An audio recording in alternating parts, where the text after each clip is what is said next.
Lung cancer is the most deadly type of cancer in the U.S. It claims more lives each year than breast, colon, prostate, and ovarian cancer combined. One of the challenges is catching the cancer early.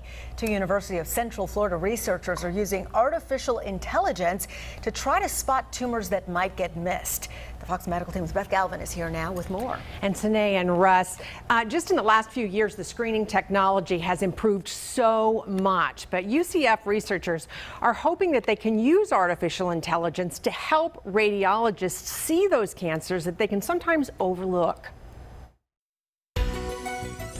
So you can see the lung field segmentation performing very well. A cubicle is likely not where you would expect to find hope in the fight against lung cancer. But that's what you're seeing here.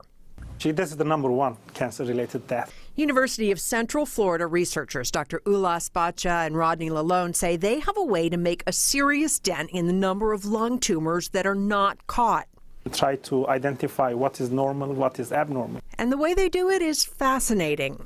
We're trying to teach computers to learn using artificial neural networks in a similar way to how our brain uses neural connections to find patterns in data. It's similar to the way facial recognition works, comparing known faces with faces in a crowd. They fed nearly 1,000 scans of different lung tumors into their artificial intelligence system, and it learned what to spot. You give it a bunch of examples, and it learns to find the connections and find the patterns on its own. Discriminating tumors from the non-tumors is very, very challenging. Normally, radiologists look at CT scans like these by hand, spotting tumors with their eyes. Dr. Bacha says the accuracy rate is about 65%. His team's artificial intelligence does better, much better. It's more than actually 95%. Bacha says the method can also diagnose if a tumor is malignant with a 95% accuracy rate. You can do early detection, early diagnosis, and you can increase the lifespans of those, the patients. The method is now ready for research in hospitals, but it could be saving lives. Probably a couple million lives. In 1 to 2 years. It will have a very big effect.